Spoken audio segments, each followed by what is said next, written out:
వేదిక మీదకు విచ్చేయవలసిందిగా chief whip Vinukonda శాసనసభ్యులు శ్రీ జీవి ఆంజనేయులు గారిని ఆహ్వానిస్తున్నాం. జిల్లా ఇన్ఛార్జ్ మంత్రి వర్యులు ఇంధన శాఖ మార్చులు శ్రీ గొట్టిపాటి రవికుమార్ గారిని వేదిక మీదకు రావాల్సిందిగా ఆహ్వానిస్తున్నాం. రాష్ట్ర దేవాదాయ శాఖ మార్చులు శ్రీ ఆనం రామనారాయణ రెడ్డి గారిని వేదిక మీదకు రావాల్సిందిగా ఆహ్వానిస్తున్నాం. పార్లమెంట్ సభ్యులు శ్రీ లావు శ్రీకృష్ణ దేవరాయలు గారిని వేదిక మీదకు రావాల్సిందిగా ఇదే మా హృదయపూర్వక ఆహ్వానం. నరసరావుపేట స్థానిక సభ్యులు డాక్టర్ చదలవాడ అరవింద్ బాబు గారిని వేదిక మీదకు రావాల్సిందిగా ఇదే మా హృదయపూర్వక ఆహ్వానం.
చేస్తున్నారు. ప్రజలే నా శక్తి, వారి సంక్షేమమే నా లక్ష్యం, భవిష్యత్ కోసం, భవిష్యత్ తరాల కోసం అన్ని విధాల అండగా ఉంటామంటున్న మన రాష్ట్ర ముఖ్యమంత్రి వర్యులు గౌరవనీయులు శ్రీ నారా చంద్రబాబు నాయుడు గారికి ఇదే మా హృదయపూర్వక స్వాగతం, శుభ స్వాగతం. ముందుగా నర్సరావుపేట స్థానిక శాసనసభ్యులు డాక్టర్ చదలవాడ అరవింద్ బాబు గారిని మాట్లాడవలసిందిగా ఆహ్వానిస్తున్నాం.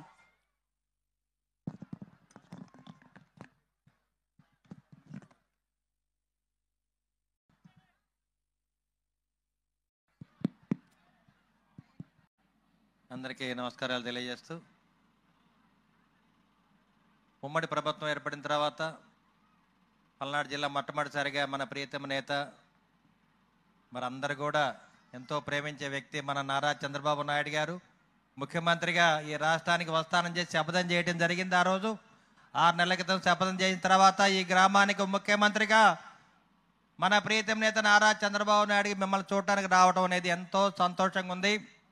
ఈ కార్యక్రమాన్ని ఇంత ఘనంగా హాజరైన అక్క చెల్లెలు అన్నదమ్ములు అందరూ కూడా శిరస్సు వంచి ప్రమాణం చేస్తూ నమస్కారాలు తెలియజేస్తున్నాను. అదేవిధంగా ప్రతి నెల ఒక జిల్లా పర్యటన పెట్టుకోవడం జరిగింది. మరి ఎన్టీఆర్ భరోసా పింఛన్ కార్యక్రమాన్ని ప్రజల దగ్గరికి వెళ్ళి అమలు చేయడానికి మన ప్రీతమ నేత ముఖ్యమంత్రిగా ప్రజల్లోకి రావడం జరిగింది. ఈ విధంగా ప్రజల్లోకి రావడం వల్ల ప్రభుత్వ అధికారులు, యంత్రాంగం మొత్తం కూడా ప్రజల వద్దకు చేరుకొని వారికి ఏం కావాలో అవసరాలు అక్కడే తీర్చడానికి మేము రావడం జరిగింది. ఇటువంటి కార్యక్రమాన్ని వినూత్నంగా ప్రారంభించిన మన ప్రియతమ నేత, ఒక మంచి విజన్ ఉన్న నాయకుడు నారా చంద్రబాబు నాయుడు గారు ఈ విధంగా ప్రజల మధ్యలోకి రావడం అనేది చాలా గొప్ప విశేషం.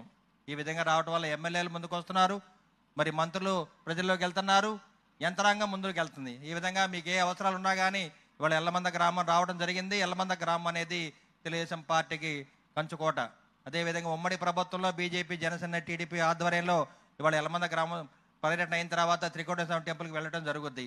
ఎందుకంటే ఎన్నో ఏళ్లుగా మనల్ని కళ్ళగంటున్న రోపే అనే కార్యక్రమాన్ని, రోపే మనకి హామీ ఇవ్వడానికి నారా చంద్రబాబు నాయుడు గారు మన మధ్యకి రావడం జరిగింది. ఇవన్నీ కూడా నెరవేర్చుకోవడానికి, గ్రామాల్లో ఉన్న మౌలిక సదుపాయాలు ఏర్పాటు చేసుకోవడానికి, త్రాగునీరు, అదేవిధంగా 1,00,000 లీటర్ల ట్యాంక్ కట్టుకోవడానికి, అదేవిధంగా ఎల్లమంద గ్రామం నడిబొడ్లో ఉన్న వాగును కూడా సుందరీకరణ చేయడానికి కూడా టూరిజం స్పాట్గా ఎల్లమంద గ్రామం ఒకటి, అదేవిధంగా త్రికోటేశ్వర టెంపుల్, ఇవన్నీ కూడా దగ్గరుండి ఏర్పాటు చేయడానికి మన ప్రీతమ నేత నారా చంద్రబాబు నాయుడు గారు, అదేవిధంగా పట్టుదల గల పవన్ కళ్యాణ్ గారి అండదండలతోటి మనమందరం కూడా నరేంద్ర మోడీ గారి ఆశీస్సులతోటి ఇవాళ రాష్ట్రాన్ని స్వర్ణాంధ్రప్రదేశ్గా మార్చుకోవడానికి మనమందరం కూడా సిద్ధంగా ఉన్నాము. ముఖ్యంగా ఇవాళ మనమందరం కూడా ఈ విధంగా కూర్చోవడానికి కారణం మా అక్క చెల్లెళ్ళు, మహిళలు. ఇవాళ విజయానికి కారణం ఎవరైనా ఉన్నారంటే ముందున్న మహిళలు మీరే. మీ అందరూ కూడా శిరస్సు వంచి నమస్కారాలు తెలియజేస్తూ, ఆడబిడ్డల, అక్క చెల్లెళ్ళ ఆశీస్సులతోటి మన ప్రభుత్వం ఏర్పడింది. అందుకని సదా మీ అందరు కూడా కృతజ్ఞత ఉంటామని చెప్పి తెలియజేస్తూ, ఇదంతా కూడా మా ప్రీతమ నేత నారా చంద్రబాబు నాయుడు గారి మాటగా మీ అందరికి కూడా మన్నవ చేస్తూ, మరి కార్యక్రమానికి వచ్చేసిన మంత్రులు కానీ, ముఖ్యమంత్రులు, అదేవిధంగా మరి ఎలక్ట్రిసిటీ మినిస్టర్ గారు కానీ, చీఫ్ విప్ గారికి, ఎంపీ గారికి, అదేవిధంగా గ్రామ నాయకులందరూ కూడా మరొకసారి శిరస్సు వంచి నమస్కారాలు తెలియజేస్తున్నాను. అదేవిధంగా ఎవరైతే ఎస్టీ, ఎస్సీ, బీసీ, మైనార్టీ, కాపు వర్గాలందరూ కూడా మన పార్టీకి అండగా ఉన్నారు, అందరిని కూడా గౌరవంగా చూసే బాధ్యత ఉమ్మడి ప్రభుత్వం, ఉమ్మడి ప్రణాళిక ద్వారా తీసుకుంటామని చెప్పి ఈ వేదిక మీద మనవి చేస్తూ, కార్యక్రమానికి వచ్చేసిన ముందు వరుసలో ఉన్న అక్క చెల్లెళ్ళు, అన్నదమ్ములందరూ కూడా శిరస్సు వంచి ప్రమాణం చేస్తున్నాను. అదేవిధంగా మీ కష్టం, మీకు జరిగిన నష్టం ఇవాళ మన ప్రభుత్వం ఏర్పడటానికి కారణం కాబట్టి ఈ విజయం మొత్తం కూడా మా అక్క చెల్లెలది అని చెప్పి ఇవాళ ఈ మీడియా ముఖంగా తెలియజేస్తూ ఉన్నాను. జై తెలుగుదేశం, జై జనసేన, జై బీజేపీ. వర్ధిల్లాలి చంద్రబాబు నాయుడు గారి నాయకత్వం, వర్ధిల్లాలి పవన్ కళ్యాణ్ గారి నాయకత్వం.